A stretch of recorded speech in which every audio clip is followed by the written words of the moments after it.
Battlefield 6's open beta is awesome.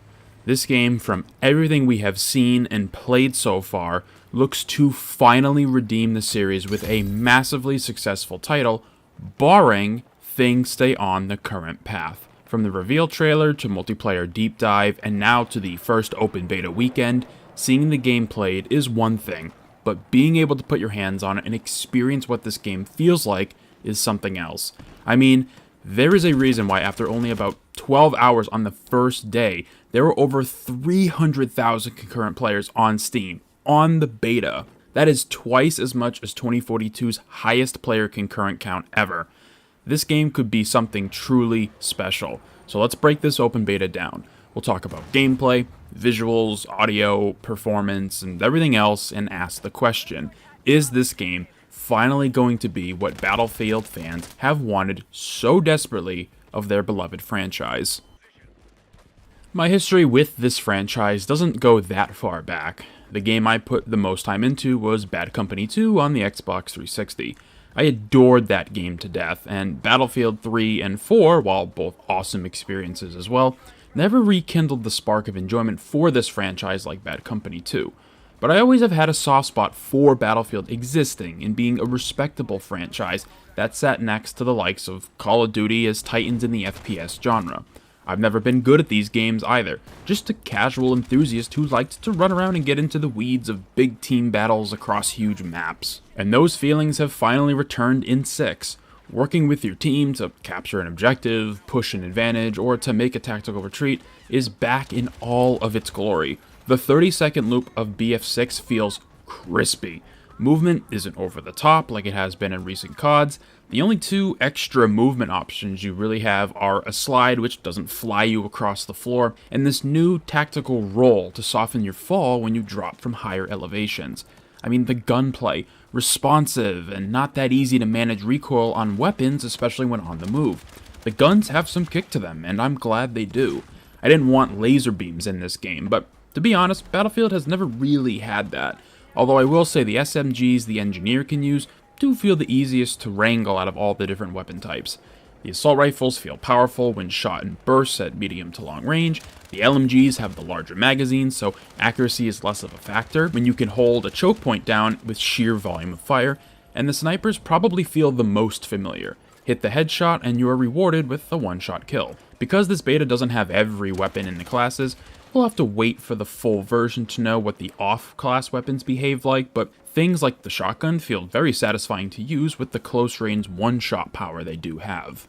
Besides the weapons, the gear and utility has seen some shakeups across the classes, and it feels as though it's also for the better. Gadgets have moved around, and the roles of each class have somewhat shifted. Assault is all about being in the front lines, Engineer is still the primary explosive class with repairing vehicles, Support still provides the healing, restocking, and the Recon is much more about being stealthy and away from the action to spot and provide long-range support. The one element of the game I haven't had a chance to mess with are the vehicles. I've always kind of been an infantry guy in Battlefield, but from what I'm seeing from other players, the ground vehicles feel really at home in this game, while the air vehicles, like the helicopter, could definitely still use some tweaks. People are saying they don't feel good to pilot, and you aren't able to really show your skill with them and pull off like evasive maneuvers as much as you could in previous titles, so hopefully they listen to some feedback and give the air superiority guys some love. But in general, veterans of this series who maybe haven't played the last few titles should very much feel at home with this game. The visuals of this game are striking, and again, it's something Battlefield has always been known for. While it might not be pushing the engine to its absolute limits in terms of sheer graphical fidelity, other games like BattleBit have proven that graphics, while nice, don't make a game successful on their own. And don't get me wrong, this game is beautiful. But one thing I've noticed across a lot of the maps and general scenery is the color palette being a little flat. There isn't a ton of color in this game across the board. It's much more subdued and desaturated, which is something I hope maybe gets tweaked slightly in the future. We're so used to the older titles like 3 and 4 really leaning into the blue and orange motifs for their loading screens and official art, but here the color swatches, if you will, are varied but not as pronounced, which I kind of wish wasn't the case. Maybe there'll be some maps in the full release that will remedy this feeling, and while I'm not going to dock metaphorical points off this game's score, it's just an observation on my end. The audio in BF6 is also very impressive. The clatter of all the different weapons, the battle chatter of the characters calling out enemy locations, their own reloads and down teammates, and everything else going on in an active war setting is like almost perfect. Again, audio is something Battlefield has been kind of known for, and this title doesn't compromise in that regard at all. I especially enjoy when explosions go off near you and your audio kind of dims out for a while and then slowly returns. That effect has always been cool, and I'm glad it's in the game, but in general, audio is really solid, really happy with it. The general performance of the game has been better than I thought it would be. It's not perfect, but after the disaster 2042 was, this is miles ahead. With my frame rate locked at 60 FPS with all my settings on at least high, there were very few drops in performance. The only times I would notice it was during insane close quarter battles with the new destruction effects were all over the screen, but even then, it was dipping by maybe 5 frames at most, so hardly unplayable.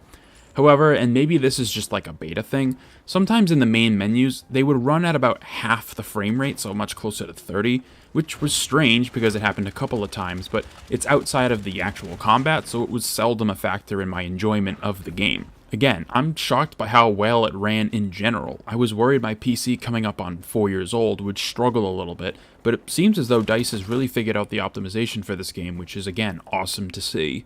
My thoughts have been kind of all over the place, but I wanted to focus on the core fundamentals of Battlefield that people want to hear about. But for me, this experience has just been a blast. It feels like not only a stellar Battlefield game, but just a good-ass video game to boot. It's fun, people are working together, the communication is funny with other teammates. I brought up BattleBit earlier, rest in peace the update that's still in the works but is never actually going to release, but to me, this has the same energy of that game, but with the AAA polish from DICE and EA. After what feels like over a decade of either middle-of-the-road or disastrous games, players finally got something here that brings us back to the mid-2010s, a proper return to form of one of the best first-person franchises that's available. My only concern is the elephant in the room, EA. As long as they keep their greedy paws off this game, let DICE do what we've known they can do, and allow them to produce a high-quality product, I don't see why this entry into the series can't be hugely successful. Especially with all the talks about the Portal mode and what seems to be limitless possibilities there. It feels like Battlefield's version of Forge from Halo, which, hey, I'm all for. Either way, as a casual fan of this franchise, I am beyond impressed with what has been shown and playable. I just hope they can carry that momentum all the way to the finish line where the game releases in October. Battlefield 6 looks to have a bright future ahead of itself. As long as DICE can lock in and finish this game strong, and EA doesn't meddle with any kind of really crappy live service shenanigans that ruins the game, we might finally see a legendary return to an important franchise that has been missing for almost a decade. A return to form that is going to make Call of Duty sweat just a little bit more, which anytime another company can make Activision squirm in their chair, well, that's just a good day for customers, is it not? Thank you very much for taking the time out of your day to watch this video. Let me know your thoughts on Battlefield 6's open beta, if you watched or participated, if you think this franchise is about to make a huge comeback, and be sure to subscribe for more videos about games putting out a fantastic first impression that hopefully is truthful to the final product and what it's going to look like. I hope to see you in future ones.